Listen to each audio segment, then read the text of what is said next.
Chers amis de la nature et de la photo, j'ai un temple dans le brouillard à vous raconter. La période de la mi-février jusqu'à la mi-mars, grosso modo, c'est une période assez ennuyeuse pour les photographes parce que l'hiver est terminé, mais les feuillages sur les arbres n'ont pas encore poussé et les fleurs, les premières fleurs, les forsythias ou les prunus, ne sont pas encore en fleurs, ce qui fait que dans la nature, il ne se passe pas grand-chose, c'est assez triste, assez ennuyeux. Je suis en train de me faire bombarder par un... Merde, comment dire, par un corbeau. Et donc pour trouver des sujets de contenu pour vous montrer un peu la Corée, j'ai décidé d'attendre un jour un peu spécial et de vous montrer un de mes temples préférés. Nous sommes donc au temple de Yeonbulam, sur le versant sud de la montagne Samsungsan. La photographie de temple, c'est pas vraiment ma spécialité, mais j'adore le brouillard.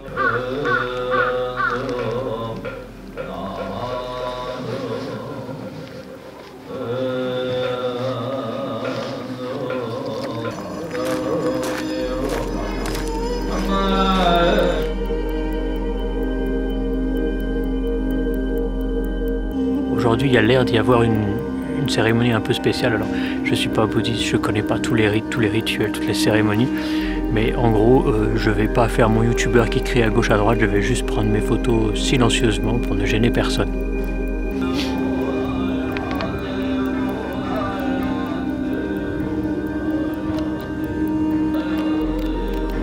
J'ai trouvé ce joli petit prunus qui commence à peine à bourgeonner. Et comme il y a beaucoup de brouillard, il y a des gouttes d'humidité qui se sont formées sur les futures fleurs.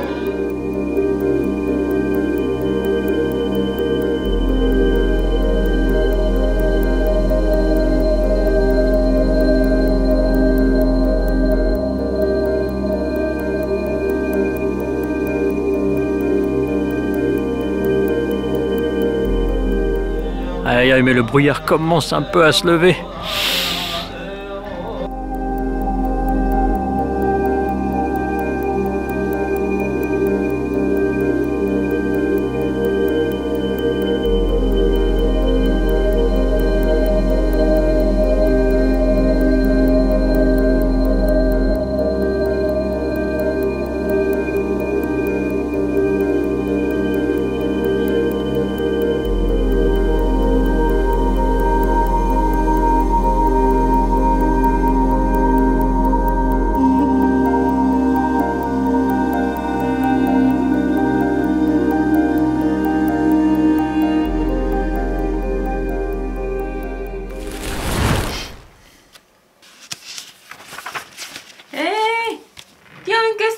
Oh, c'est vrai? Oui. Attends, viens.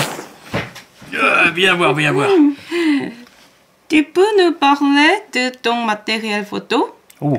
Ce que tu utilises et surtout leur subtilité.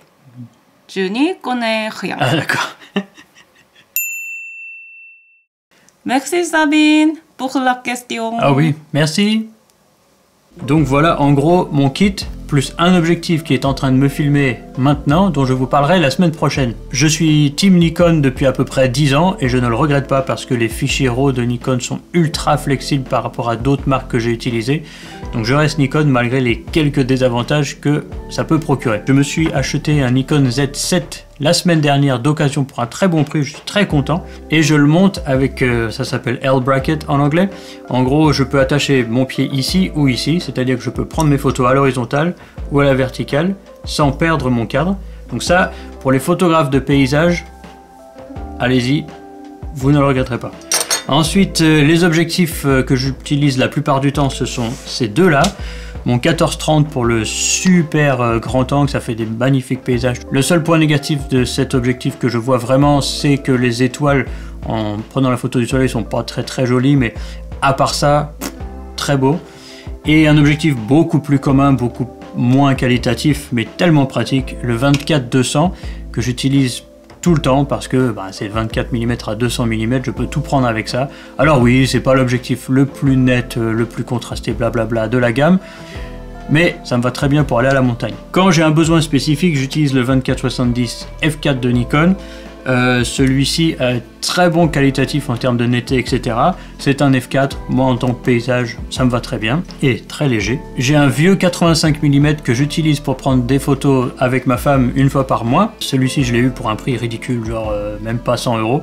Et donc je suis très content, sachant que je prends très peu de portraits, j'ai pas besoin d'objectifs comme ça. Et enfin, le gros bébé, mon 100-400 mm de chez Tamron.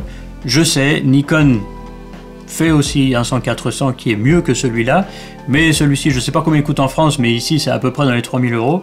Celui-ci, je l'ai eu d'occasion pour quelque chose comme 400 €, et franchement il est génial, donc je vais pas me plaindre.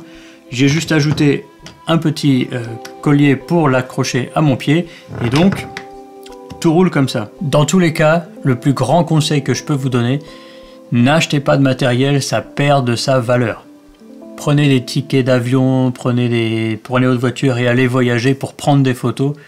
Ça restera dans votre mémoire pour toujours.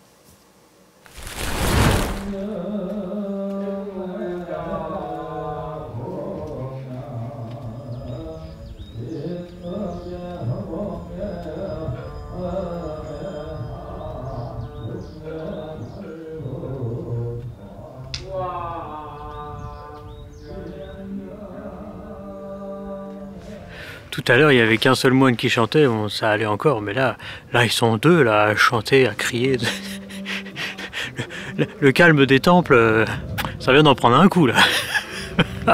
Bon, aussi le brouillard, il fait des petits essais là, il se lève, il redescend, il se lève, il redescend, donc va falloir que je me dépêche un peu.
J'ai trouvé ces toutes petites pousses juste à côté du grand Bouddha là. Je ne sais pas quelle plante c'est, mais elles sont vraiment incroyables. Elles ont une forme en général assez majestueuse, quoi. Elles montent en s'évasant vers le haut. La plupart des gens, quand ils vont voir un temple, ils prennent des photos du temple, ça, et moi je prends quoi, 3 pouces là sur un parterre.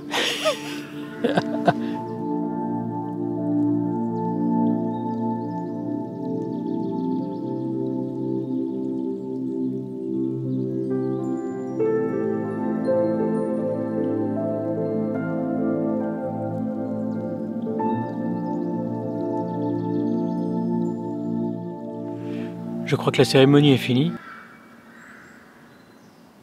Le calme est de retour. Donc on va avancer vers le tout dernier étage du temple.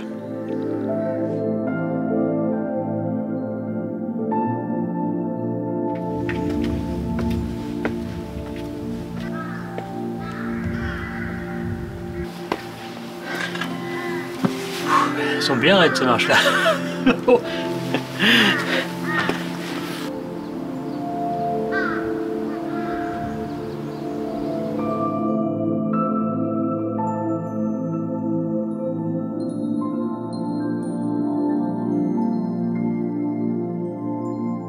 En vrai, il n'y a pas grand chose à voir depuis ce dernier étage, à part des petits moines en plastique fort rigolos.